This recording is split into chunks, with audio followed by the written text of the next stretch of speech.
This is Adam Gorney for Rivals, here with national recruiting analyst Nick Harris. And the biggest news in this recruiting class, number one, Arch Manning commits to Texas. The Longhorns beat Georgia, beat Alabama, beat everybody in the country that was recruiting him. How did this kind of all come together, as Texas was one of the leaders basically throughout his whole recruitment?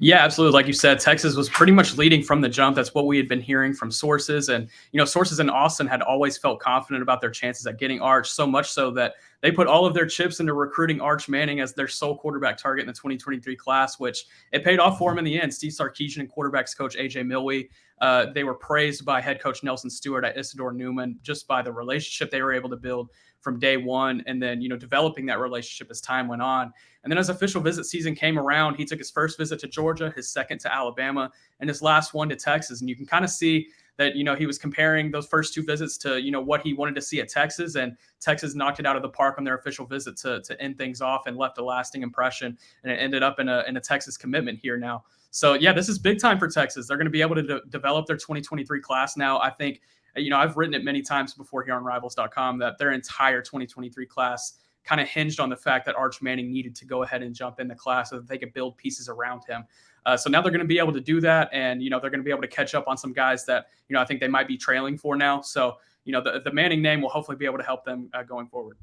You sat down with Nelson Stewart at Newman in New Orleans, and so did I. And when we were talking, it was like, yeah, Sark is definitely an important piece here. There's no doubt about his mind and the way he's going to run an offense.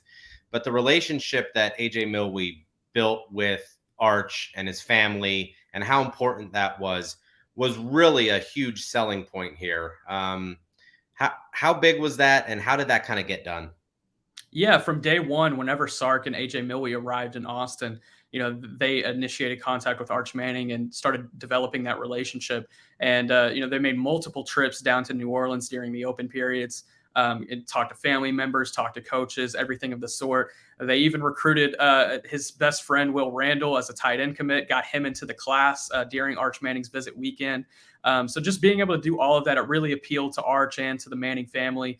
And, you've mentioned Sark's offensive mind. Manning isn't just going to go to a place just because he has a good relationship with the coach. If that was the case, SMU or Tulane maybe have been more of a competitor here in this recruitment. But Sark, he really turned it around as an offensive mind in his time as the offensive coordinator at Alabama. And brought that over to Texas. And while they did go 5-7 in 2021, he is selling a vision, and it obviously is appealing to Arch Manning, and it's appealing to recruits across the country. So we'll see how he can put it on the field in 2022. I think he'll have to do it, though.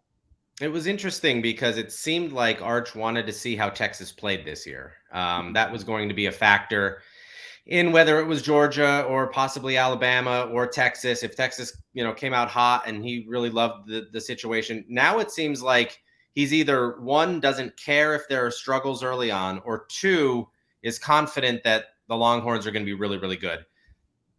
Does it even really matter at the end of the day when you're trying to pick your school? If they struggle, it's your opportunity. If they're doing well, then you're going to a program that's on the rise kind of situation.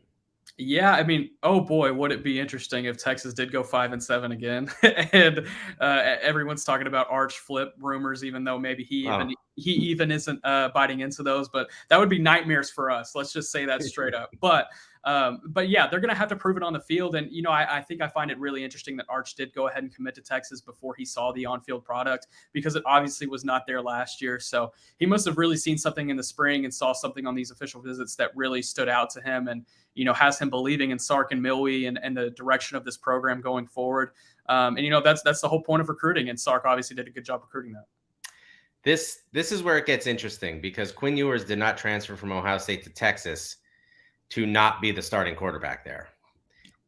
And I don't believe, maybe Arch is mature enough and knows enough that maybe he has to sit a year and wait his time. And Bryce Young sort of did that behind Mac Jones, and that certainly has worked out for him and all of those kinds of things. But it certainly gets interesting that Quinn Ewers could be the starting quarterback there, and then Arch Manning would be his backup.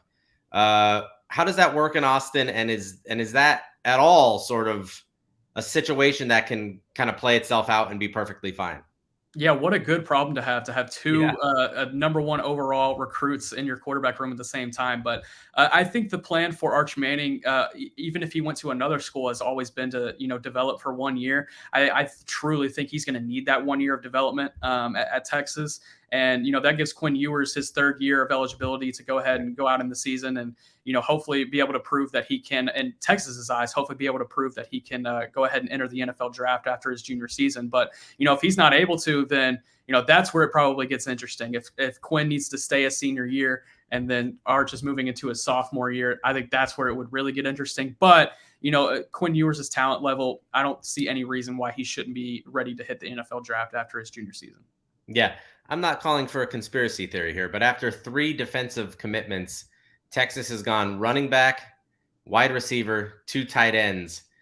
I don't know if people, including Arch Manning's teammates, so I don't know if people were sort of putting in their insurance commitment to say, hey, I think Arch is going to Texas and I'm going to get in there before others really jump on board here. But there's no doubt in my mind that players in Texas and across the Southeast and maybe across the country will now be looking at Texas much more seriously than they were before. Give me some names of guys that could join this class. I think Reuben Owens is certainly one. But other guys that say, hey, Arch Manning is at Texas. I've always liked Texas. I want to be at Texas with them. I think Jonte Cook is all but done now for Texas. I think all they really need to do is have a solid official visit, bring him in, maybe have Arch in on the visit, and they can seal that one pretty quickly. Jonte Cook is definitely one. Reuben Owens, they need to get him back on campus. They're reeling right now in that recruitment, but obviously Arch committing helps them a ton. They need to get him back on campus ASAP. But they also have Cedric Baxter that they're recruiting pretty heavily as well. So, I think it appeals for both of them. But, there was a linebacker recruit out of Florida, Raul Aguirre, that took an official visit purely because Arch Manning was going to be on an official visit that weekend. So, random guys across the country, whether it be in the Southeast or, in Texas or Louisiana, we have no idea who's going to be appealed by Arch Manning. So it could really stretch far and wide. Yeah, it's going to be interesting to see. This is huge. Absolutely huge news for Texas. 5-star number 1 player, Arch Manning, commits to the Longhorns. That is Nick Harris. I am Adam Gorney for Rivals.com.